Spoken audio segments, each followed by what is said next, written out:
Xitoy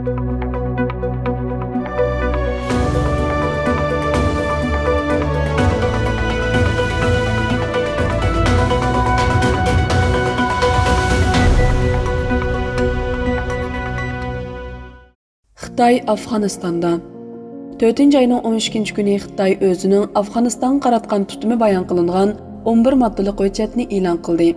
Xitoyning Afg'oniston masalasidagi tutumi mavzuliq bu hujjat Xitoy tashqi ishlar ministri Qin Gangning Afg'oniston qo'shni davlatlarning tashqi ishlar ministrlarining 4-qitimliq yig'iniga qatnashishni maqsad qilgan 2 kunlik Samarqand ziyarati boshlanganda e'lon qilindi.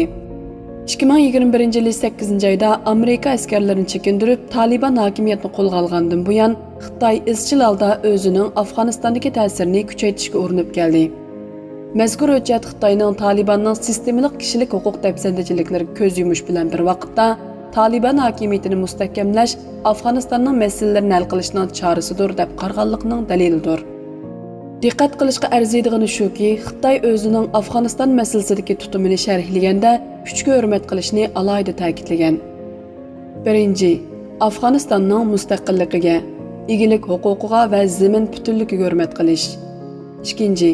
Afg'oniston xalqining mustaqil tanlashiga hurmat qilish. 3. Afg'onistonning diniy e'tiqodiy va milliy urf-odatiga hurmat qilish. Xitoy bu xil tutum orqali Taliban islom amirligining qurilishi Afg'oniston xalqining mustaqil tanlashiga vakillik qildi degan mavqeni izhor qilib, Talibanning saylam orqali vujudga chiqqan hukumatdan hokimiyatni tortib olganligini pardozlab ko'rsatgan. Gerçi bu hujjatda Talibanning mo'tadil va ehtiyotchan ichki tashqi siyosat yurgizib, ochiq va sig'dirishchan siyosiy qurilma barpo qilish umid qilingan bo'lsa-mu, lekin uningdagi 3 qat'iy saqlanish tizimligi Talibanni siyosat o'zgartirishga qismoqchi bo'lgan har qanday urinishdan saqlanish tirishchanligiga vositalik dalolat qila oladi.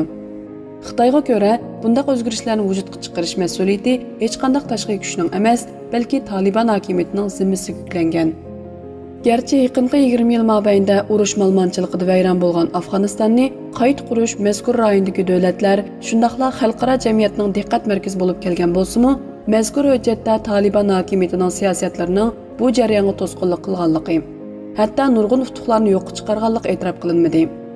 Aksicha, Xitoy ham bir belbog' bir yo'l tashabbus qaramog'idagi Xitoy-Pokiston iqtisodiy koridorini Afg'onistonga kengaytirish orqali Afg'onistonni bekinma quruqlik davlatidan quruqlikdagi tutashtiruvchi davlatga o'zgartirishni umid qiladi. Mazkur hujjatda Talibanning hozir Xitoy-Pokiston iqtisodiy koridori turiga qatnashganligi o'tirib qo'yildi. Darvaqa Taliban Xitoy-Pokiston iqtisodiy koridorini Afg'onistonga kengaytirishga qiziqadiganligini bildirdi. Lekin talash tortishlik bu turning Pokistondagi ilgarilashining bakla osti bo'lishi Xitoyni qattiq umidsizlantirdi. Xitoy-Pokiston iqtisodiy koridorini Afg'onistonga uzartish uchun cho'qim o'tishga to'g'ri keladigan Balochistonda mazkur turga bo'lgan qarshilik xilili kuchli. Qayta tashkillangan va birlikka kelgan Balochiston qo'zg'olonchilari bu turga va uningga aloqador kishilarga takror hujum qilib turmoqda. Hindistonmo Xitoy-Pokiston iqtisodiy koridorining ochiq-oshkor emasligiga, shundaqla bu turning o'zining egilik huquqiga va zamin butunligiga daxl taruz qilganligiga izchil e'tiroz bildirib kelmoqda. Chunki Xitoy-Pokiston iqtisodiy koridori Pokiston boshqarayotgan Kashmir rayonidan o'tadi.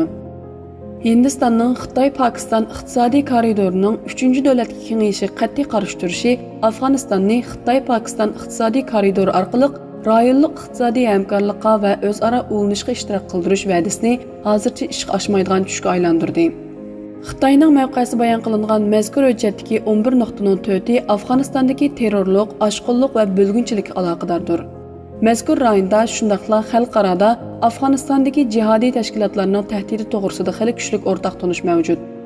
Islom davlati Xorasan sho'basi yil ham Afg'onistondagi kuchli va zo'ravon tashkilot bo'lib, Taliban hokimiyati bu tashkilotni texi ayvashga keltira olmadi.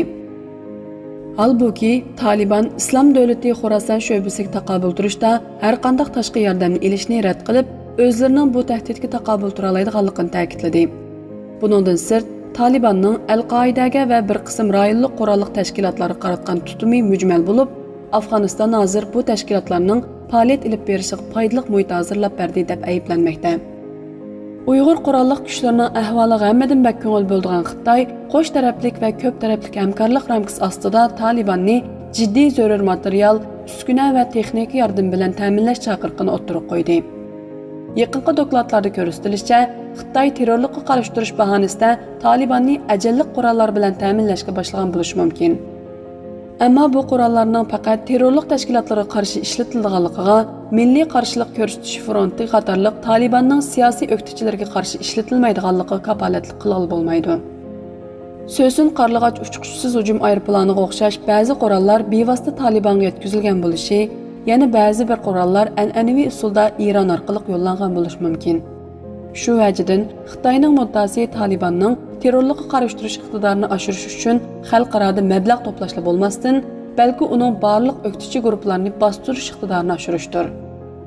Mazkur hujjat yana Amerikadan Afg'onistonning chet ellardagi to'ng'itilgan mol-mulklarni qaytarish, Talibanға qartilgan jazolarni bekor qilish hamda va'da qilgan insonparvarlik yordam bilan ta'minlash talab qilingan bo'lib, Xitoy buni Afg'onistondagi insonparvarlik vaziyatining mohiyatlik yaxshilanishiga to'sqinlik qilgan eng chong tashqi omil deb atagan.